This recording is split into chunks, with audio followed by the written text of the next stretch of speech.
Welcome back. All right, so some news of the day for all you fine people on the internet for your Monday, July the 15th. We are 2 weeks past the beginning of free agent frenzy, of course, and there's something going on in Carolina right now, apparently, that may very well free up some cap space there, and we may see some big news.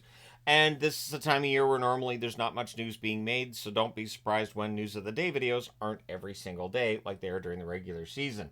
So, first off, we do have a trade to report. It's not a major trade. It's a trade of prospects. Jake Chason and Xavier Bougault going to the Ottawa Senators. Jake Chason is a right winger. He was a number 116 pick in 2021. At the ECHL level, this past season, 68 games, 9 goals, 11 assists, 20 points. Playing for Bakersfield, 1 game, no points there. For Bougault, he was a number 22 pick in 2021. And I remember some eyebrows being raised that he was drafted in the first round. There were some who felt he would have been better as a pick in the second round. But playing for Bakersfield this past season, 55 games, 8 goals, 12 assists, 20 points. Going to the Oilers in this deal, Roby Yarventi goes to Edmonton, left winger, number 33 pick in 2020 at the NHL level with Ottawa. 1 assist in 7 games this past season. At the AHL level, just the 22 games played, 9 goals, 11 assists, 20 points. I do think Yarventi's probably the best player in this trade, but we shall see. There's also a 2025 fourth round pick going from Ottawa to Edmonton in that deal. So let me know your thoughts about that trade. Who do you think wins that overall exchange? Now, Columbus, they're looking to secure a win in terms of who they hire as coach. And Don Waddell, the new GM, wants to get this right, and apparently they're flying in Dean Evison and Jay Woodcroft for interviews. And they are 2 of 3 potential finalists for the head coaching job. Waddell confirming that there's a third, and just saying that third is on hold right now. So we'll see whether or not we're going to find out who the coach is this coming week. But when Waddell was asked about whether or not this could drag into August, he basically says no. It's going to get done in July. So we're going to have a new head coach in Columbus. We'll see how that looks. Maybe after they hire a head coach officially, I'll take a look at Columbus's roster and all that fun stuff. And we can have the debate about whether or not Columbus can get back into the hunt for a playoff spot. That's clearly the plan. That's what they brought in Don Waddell for. We'll see whether or not they can get there. A nice piece today by Steven Stamkos to the city of Tampa as well as to Lightning fans, writing basically a thank you article, and a long one at that. And it'll tug at your heartstrings a little if you're a Tampa Bay Lightning fan, and it might make you a little bit sadder that he's left the team. Stamkos, of course, signing the longest term considering how old he is at this stage, deal with the Nashville Predators, and it just feels like now that chapter's been closed in his career.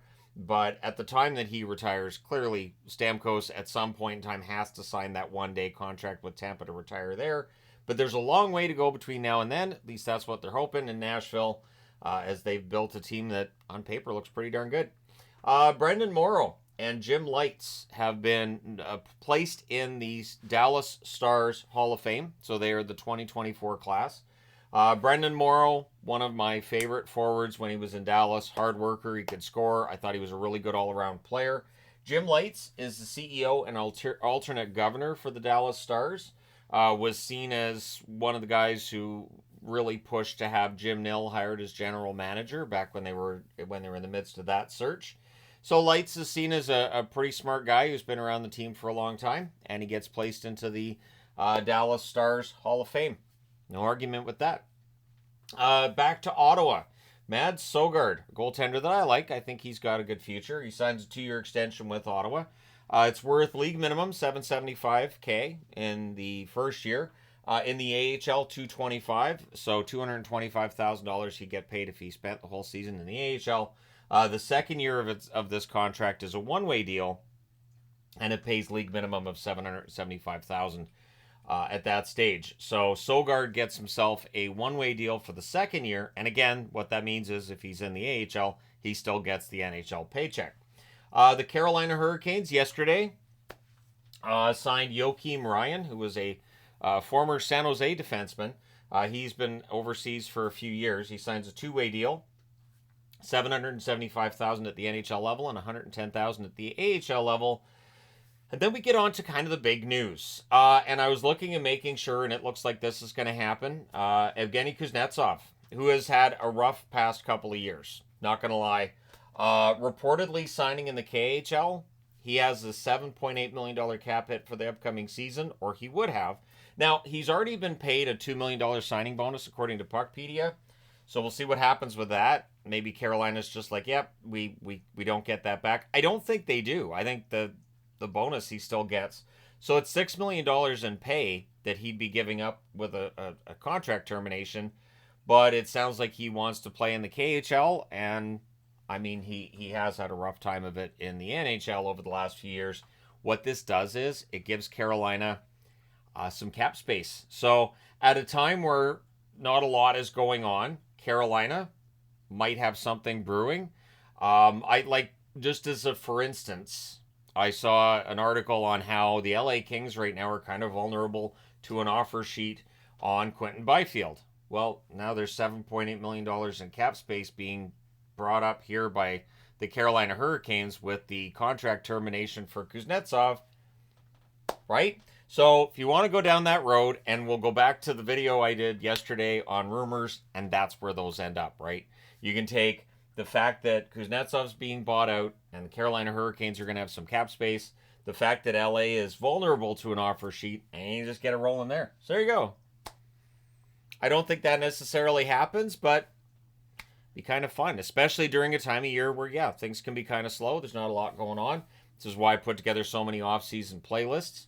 I've been doing the year by year, of course, of the NHL season. I've got other playlist ideas rattling around. I'm going to get those started over the next week. But maybe I'll have some more news to talk about with Carolina soon. Let me know your thoughts in the comment section below, as always. If you were the general manager of the Carolina Hurricanes, what would you do with that extra space that Kuznetsov having his contract terminated will get you?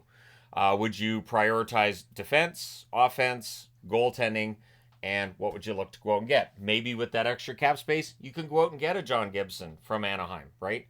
So there's that kind of thing as well. Let me know your thoughts. Hit like and subscribe if you've not done so already. Thank you guys so much for all your support. I will talk to you again soon.